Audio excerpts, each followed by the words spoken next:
It's always great when a shy introvert speaker follows someone like Tom who's G'd you up and got you warm, and I can just be myself. So we've heard about fear, we've heard about leadership, we've heard about trust. I'm going to throw in another term that I think underpins just about everything, and that word is courage. It takes courage to face your fears. It takes courage to trust your staff. It takes courage to lead. And Aristotle said, courage is the first virtue of all. It's the virtue that makes all others virtues able to happen. It takes courage to love. What if I'm rejected? What if my love is not returned? It takes courage to lead. What if people don't follow me? What if they don't agree with me? It takes courage to ask for feedback. What if the feedback's not positive? What if I find out something about myself that I don't want to know? So I want to talk to you about courageous leadership. Harvard Business Review in one of their reports said that courage is an essential skill of leaders today. It's not a nice to have, would like to have. It is an essential skill of today's leaders.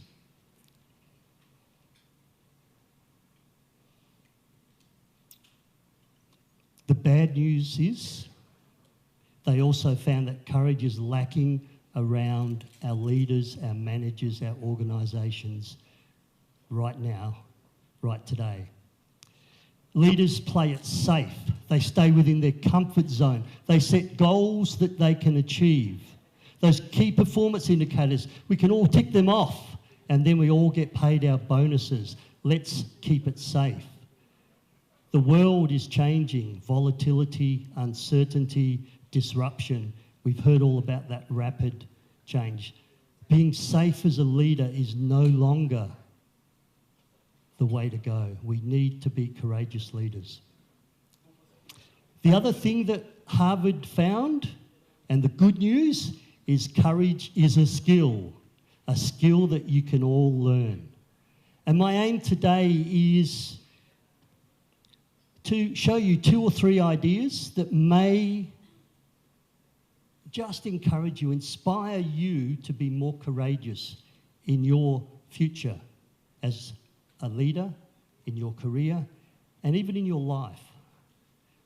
Because so much can happen when we embrace those opportunities and face our fears. So courage is one of those things that we need to embrace. And it takes courage for me to stand here and speak before you. And many of you know my story from yesterday, but there is a few faces. Let me put some definition around the word courage, first of all. Courage requires action. Courage is not a thought. I don't think I'm going to be brave, I'm going to be brave, I'm going to be courageous, I'm going to be courageous, and tomorrow morning I am courageous. Fear, of course, is a thought and in our mind. So courage requires action. By its very definition, you need to take steps forward. You need to do something different to be courageous. And here's some further terminology around defining what courage is. Courage is not the absence of fear. Courage is taking fear with you on the journey. Despite the fear, you do what you know you need to do with that fear. So courageous people, when you look at them, they're so brave, they do amazing things. Oh, you've got no fear whatsoever. No, they do it because they know they need to do it. So my story, the short version, I'm a person who stutters, and for much of my life from the age of 15, going all the way through to age 25, so you can put in high school, university, and my early career, I was what is termed an elective mute. So I chose to communicate using pen and paper. I would try to speak and words would not come out. People would laugh at me, they would ignore me. They would hang up the phone on me. My nickname at high school was called Dumb Peter because I'd be asked a question and my response would always be. So Dumb Peter was my nickname. I managed to get to high school despite being unable to talk. Then my headmaster gave me a pep talk. We've heard you're going to university, Peter. Please do not waste your time. Your communication skills are so poor, you will never survive. We recommend you get a job in the local timber mill or the local main roads department, was my headmaster's advice. I ignored that advice, travelled 450 kilometres to the capital city of Western Australia, Perth, where over 4 years I studied my degree as a medical microbiologist, not speaking once. So, the video is going to work today. The video is going to work today. No, it's not.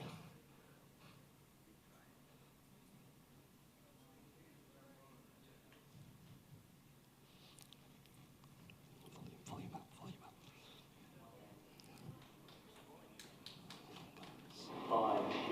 All right.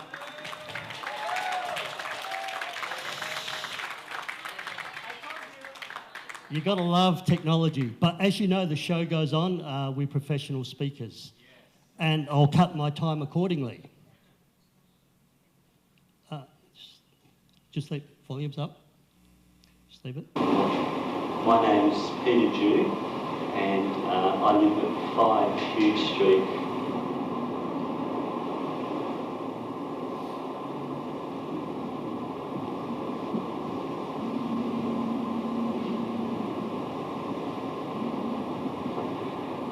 I live in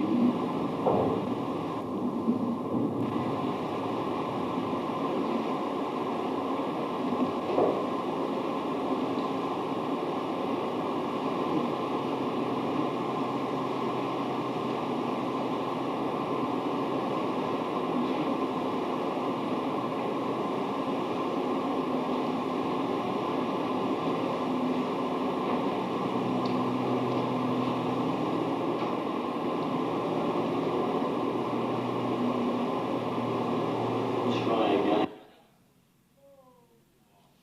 30 years ago.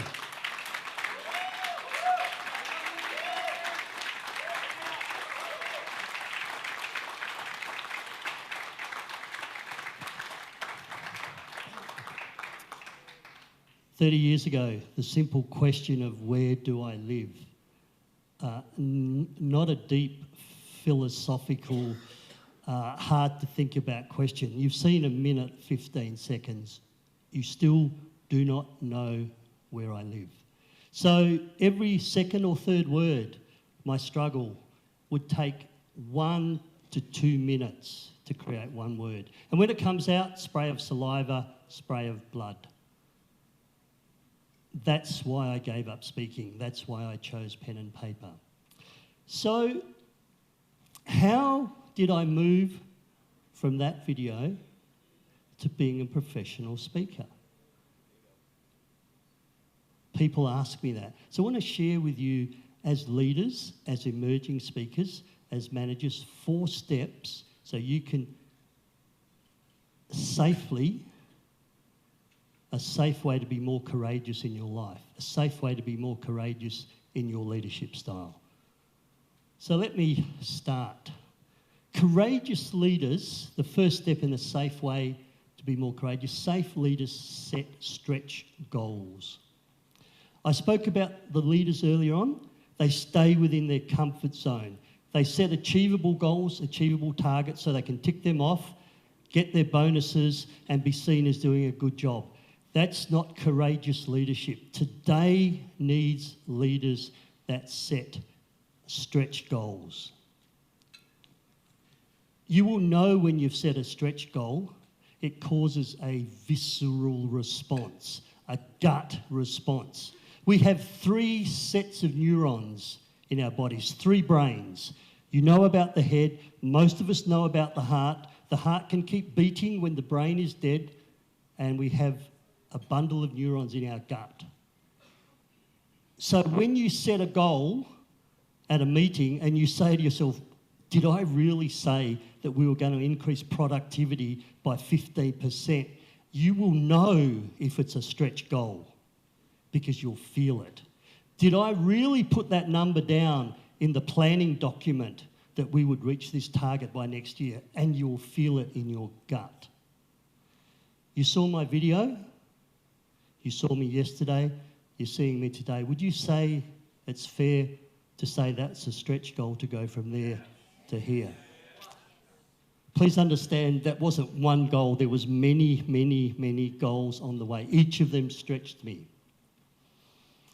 If we look at Tesla and Elon Musk and SpaceX, you know, man in Mars, electric cars, they set stretch goals.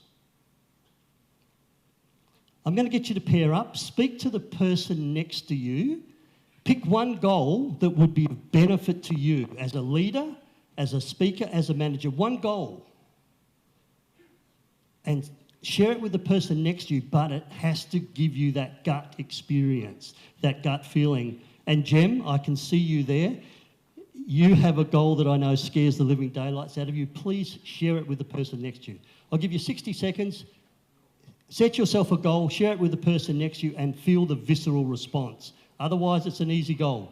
I'll give you 60 seconds.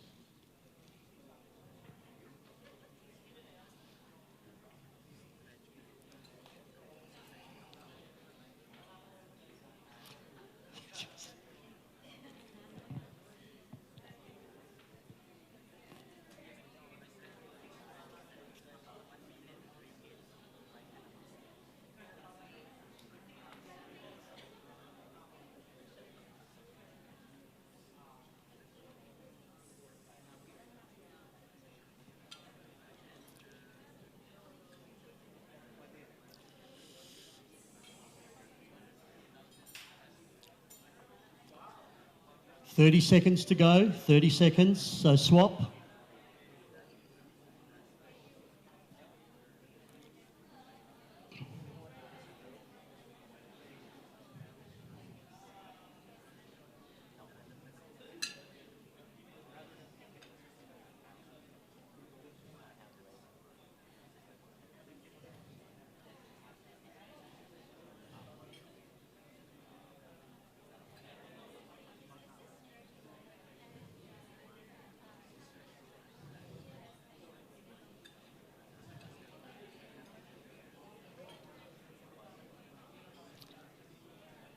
And just start to wrap that up, please. Thank you, thank you, thank you, thank you, thank you. So you've spoken it, but it's the action that needs to happen. So my wish and my hope would be that goal that you've just shared with the person next to you, that you take a step, make a phone call, join a Toastmasters club, enrol in a course, get yourself a coach or a mentor, do something that's going to help you achieve that stretch goal. The third step in my safe way to be a more courageous leader is to allow for failure. Courageous leaders allow for failure. They allow for failure within themselves, but they allow their staff to fail. It's not the failure that matters, it's the lessons, the knowledge, the experience that you gain that's important. Fail fast, learn fast, fix fast, and move on. But as a leader, do you allow your subordinates, your staff, to do that? And I love the term step back leadership. Did you hear that, Lloyd? I love the term step back leadership. Courageous leaders step back and they trust and they allow their staff to fail. As long as there's lessons, as long as there's learning that come from it. And in the volatile world, the uncertainty, we need to try different things. We need to do prototypes. We need to get on unfamiliar, uncomfortable ground. So things will not always turn out how we hoped. You need to allow for failure. From my video to here, it's fair to say I had over 1,000 mistakes on the way to my journey to be a professional speaker. Sorry, if I can reframe that. On my journey from my video to here, I had 1,000 lessons that I learned along the way.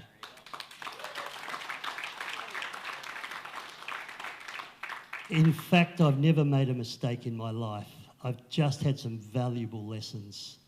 My first Toastmasters presentation was diabolical. It was a magnificent failure. The video would represent what happened perfectly. I went home absolutely destroyed, ashamed, humiliated. And I could have said to myself, Peter, you've tried to fix your speaking. You've been to Toastmasters. You've done the best you can. You're just not cut out to be a speaker.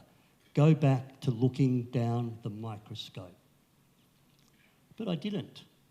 I realised what I'd done wrong, and I didn't do my relaxation and my meditation. And I went back, and I went back, and I went back, and I went back. It's not the failure that matters, it's the lesson that occurs. Do you allow for failure? If we talk about the pharmaceutical medicines, each year around about 10,000 chemical compounds, pharmaceutical compounds, 10,000 are trialled, invented, tested. And each year around the world in our pharmacies, 20 make it on the shelves, 20 new compounds. Those 9,800 and, better do my maths, 9,880 failures. Are all those people sacked, those scientists, those researchers? Of course not. And many of those chemicals that don't make it get reformed and they get merged and you get synergies and they come back later on in a different life. You need to allow for failure. Just ask yourselves, as a leader, as a manager,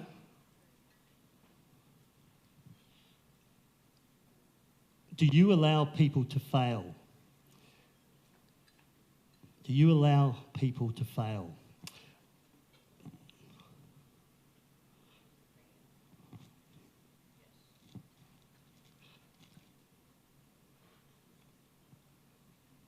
It takes courage, but this is something you need to embrace. The third safe way to be a more courageous leader is to face your fears front on. Many of us find ourselves accidentally into leadership roles. We've done some postgraduate qualifications, MBA certificates, and we're seen as leadership material. We've been working for the same organisation for 10 years and we find ourselves promoted. Our manager retires or gets promoted and we find ourselves acting. When you find yourself in a leadership position, the fears you had before generally come with you. Courageous leaders face their fears. They face their fears front on. Fear of not being liked, fear of rejection, fear of public speaking. Face your fears front on. I probably don't have to let you know that every time I stand up to speak with an audience like this, I am still facing my fears. So courage is not the absence of fear. and courageous leaders do those things they know their organisation needs. I had a director of health. This is the entire West Australian Health Department. He had 18,000 people under his stewardship. This is all the doctors, nurses, allied health, hospital staff for the entire state of West Australia, 1/3 of Australia's landmass. 18,000 people were his charges, and he hated public speaking. So he communicated via memo, written, and email. And then when he had to have a seminar to announce something, he would get one of the deputy directors to speak. He stayed in his ivory tower, and I never saw him. I never met the man. This is the big Director General for the entire health department. He did not last long as a leader because he did not face his fear. All of you will have one fear, one uncertainty, one self-doubt that's just holding you back from the next level. Don't share that with your partner. Just reflect,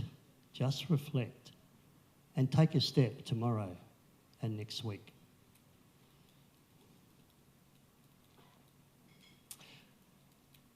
The final step in my safe way to be a more courageous leader is to encourage, to enable innovation and creativity.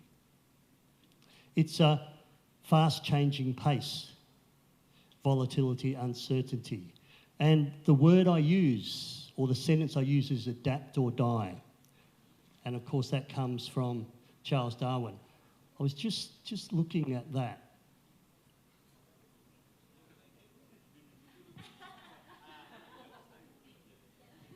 In another 20 years?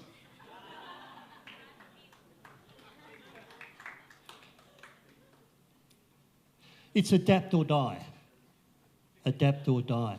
So do you encourage creativity in your teams, in your workplace? Do you encourage innovation? And here's one of the ways to do it. At the boardroom table, at the meeting table, do you allow for dissension? Do you allow for disagreement? Now, I know within the Philippines it's probably not culturally appropriate to disagree with your boss or tell him it's a load of rubbish. But courageous leaders, and we need to be respectful, but courageous leaders allow their subordinates to give them the feedback they need. If I have a big problem and you are my team, and I let you know that this is my solution, and I say, do you all agree? And anyone says yes. That means I've surrounded myself with yes men and yes women. And the creativity of this room is stifled because only my idea comes forward. So, as a courageous leader, please encourage that dissension, encourage discussion. Allow people to disagree as long as they have an alternative view. So you need to encourage innovation and creativity. So, in fact, I do have a problem. Let's go back 30 years. All of you are my trusted advisors. You've just seen the video. I'm stuck in my career. First thought, no need to speak it. First thought, what are you going to advise me as my career advisor? I'm really stuck. I've been, overlooked for promotion. It's not fair. First thought, who thought that I should be a professional speaker? Who thought that is this creative or innovative? Being a person who stutters, who stands up? That's a little bit weird, a bit strange. I had the luxury of going to Jollibee on the weekend. That is a cool fast food place in terms of fast food places. They would do well in Australia. It beats McDonald's down. Yeah. 1975, it was an ice cream franchise. 1975, an ice cream franchise. People came in, they wanted sandwiches, they wanted hot food, so the owner, the proprietor, started to prepare food, and then he realised he was onto something, took a risk, got rid of the ice cream franchise, and as I say, the rest is history. Wow, you know. I do my research, Lloyd. Look, I'll try and save a few minutes. And this is the good news. Harvard Business Review, in the report I read, courage is an essential skill for you as you move forward in your leadership role in your careers. It's a skill that is lacking. Your team, your organisations, your country, this world needs courageous leaders.